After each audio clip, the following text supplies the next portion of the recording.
much. Let's keep going here. Hours after the U.S. strike, the Iranian regime resumed targeting the citizens in Israel. They're fighting a very different war. They're not going after military targets or anything like that. They are shooting at people. They are sending those missiles into major civilian areas, some 27 overnight around Tel Aviv and Haifa. Israel's health ministry says at least 80 people were badly injured in some cases in those overnight strikes. Chief foreign correspondent Trey Yingst is in Tel Aviv. Trey. Harris, good morning. Hours after President Trump ordered those U.S. strikes against Iranian nuclear facilities, the Iranians launched a large-scale ballistic missile attack against Israel, sending millions of people into bomb shelters. Nearly 30 missiles soaring through the skies of this country. According to first responders, there were 10 different impact sites and more than 80 people wounded. A number of residential buildings were destroyed. First responders going to the scene, digging through the rubble, trying to find people who survived these blasts. We do understand that the Israelis remain today on high alert, fearing more Iranian responses. And there is a state of emergency here, warning civilians to stay out of public gatherings. Schools are closed and businesses shuttered. This is what Israel's Prime Minister Benjamin Netanyahu had to say in response to the American strikes. History will record that President Trump acted to deny the world's most dangerous regime the world's most dangerous weapons. His leadership today has created a pivot of history that can help lead the Middle East and beyond to a future of prosperity and peace. The Iranians have responded saying all options are on the table about a possible response to the U.S. strikes overnight. And the country's foreign minister releasing a statement saying, quote, last week we were in negotiations with the U.S. when Israel decided to blow up that diplomacy. This week we held talks with the E3 EU when the U.S. decided to blow up that diplomacy. What conclusion would you draw? Again, American forces and the Israelis remain on high alert across the region. There's real concern about a possible response that could come at any moment. And we do understand that both current and former Israeli officials continue to praise President Trump for this decision, understanding that it has changed the reality for the Middle East, going after these key nuclear sites in Iran and taking away that important piece of leverage that the regime had just 24 hours ago related to their nuclear program. Harris? Trey, I'm curious. You said through your reporting that all options are on the table for Iran. What does that even mean at this point? And are they hitting Israel in a way that they anticipated? Is it bigger? I know they're hitting civilians, and that is horrible, and they can continue to do that. But I had been reading maybe they wouldn't have as much in terms of weaponry at this point. Yeah, Harris, you're exactly right. And I spoke on the phone earlier with Israel's former defense minister, Yoav Gallant, and he said it would be a grave mistake for the Iranians to respond to these strikes overnight that were ordered by President Trump.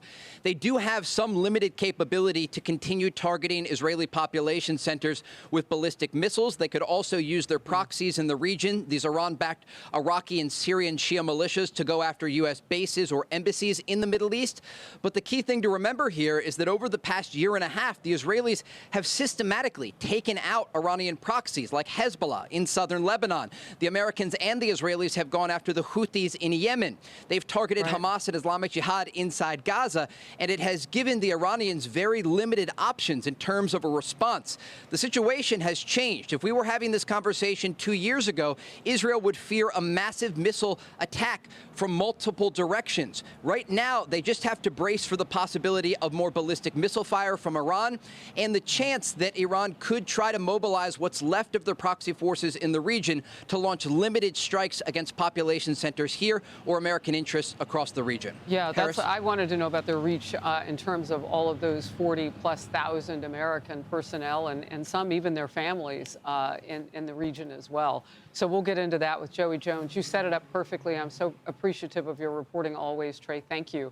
In focus now, Joey Jones, retired Marine bomb technician and Fox News contributor. So let's talk about the exposure, if you will, of our men and women in the military in that region right now. And are we more worried or less, do you think, at this point? I think you have to be a little bit more worried today. You don't know what Iran's going to do. You have Soleimani as an example. We had a guest on Fox and Friends this morning, and he kind of tried to thread the needle and said he thought they would do more than what they did after Soleimani, but try not to do too much to create a reaction from us. My guessing at it is, do they try to go after capabilities rather than personnel? Do they want American blood, or do they want a PR win after they've been embarrassed on the international stage? I don't know. I don't even know what capabilities they have left. That's my question, And too. so that's a big part of it as well. So it's not a wait and see, it's a wait and hope, I think. Okay, so this is important. From that Secretary Rubio interview with Maria Bartiromo, he told her there are no planned military operations right now against Iran.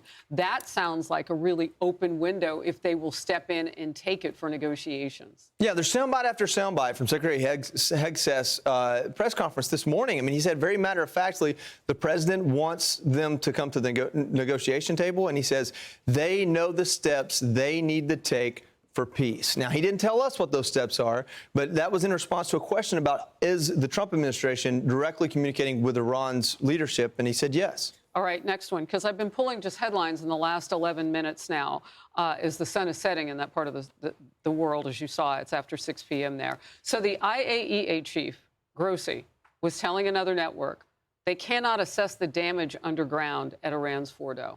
Okay, they cannot, do you think?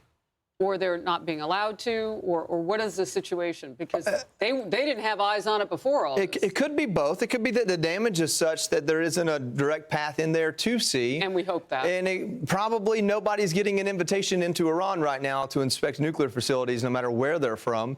I would imagine, and what we keep hearing is Israel has boots on the ground there in some form or fashion, and probably plans to do a battle damage assessment of some sort. Okay, I figured. I mean, the IAEA had an opportunity to do more than be duplicitous at one point. They really, put out, you and I have talked about They put out one before. report in May that really changed a lot of things, that said for the first time that Iran had violated any agreement they had. But I think that's 20 years too late. Yeah, that's the problem. All right, one last one here. The Organization of Islamic Cooperation, OIC, we're familiar with it because there are millions of Muslims that they say they speak for. Here's what they say. They have now set up a contact group for regular contact with regional international parties to support de-escalation efforts to stop the aggression against Iran and seek peaceful settlement. You've been hearing a lot about people not liking how this is going because they're for the Islamic regime. Yeah, I think if you look at the Arab nations, some of the biggest ones, Saudi Arabia, UAE, and the first statement they put out, and I think the other one was Qatar, they all stopped shy of condemning or almost taking a side. They all said, we need to find a peaceful resolution, essentially. But then you've got the Secretary General of the United Nations coming out and pointing the ire directly at the United States, as if the United States was the only bad actor or the bad actor in the situation. So it's almost like President Trump's tour of the Middle East has flipped the table a little bit. Well, no doubt. Yeah. I mean, he's keeping his promises. I don't think the world is used to that. The New York Times, with this headline, with military strike, his predecessors avoided. Trump takes a huge gamble. President Trump is betting the United States can repel whatever retaliation Iran orders, and that it has destroyed the regime's chances of reconstituting its nuclear program. Your take on that? Yeah, phrasing it that way, like it's very open-ended, we absolutely can. In a conventional war, we are the world's superpower. And with what Iran has left, if we so wanted, we could absolutely destroy their military. That doesn't mean we'd do it without any losses of our own. Doesn't mean that the troops and the ships that we have in the region aren't susceptible to a missile getting lucky and striking one of them, honestly.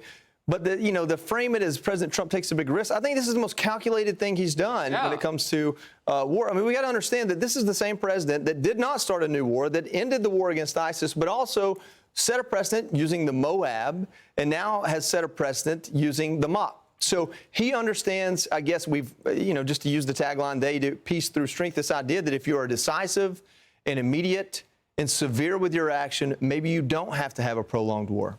Yeah, I like the acronym for the massive ordinance. they mopped it up. Yeah, yes. Joey, good to see you. Thank yes, you. ma'am. I'm Steve Doocy. I'm Brian Kilmeade. And I'm Ainsley Earhart. And click here to subscribe to the Fox News YouTube page to catch our hottest interviews and most compelling analysis.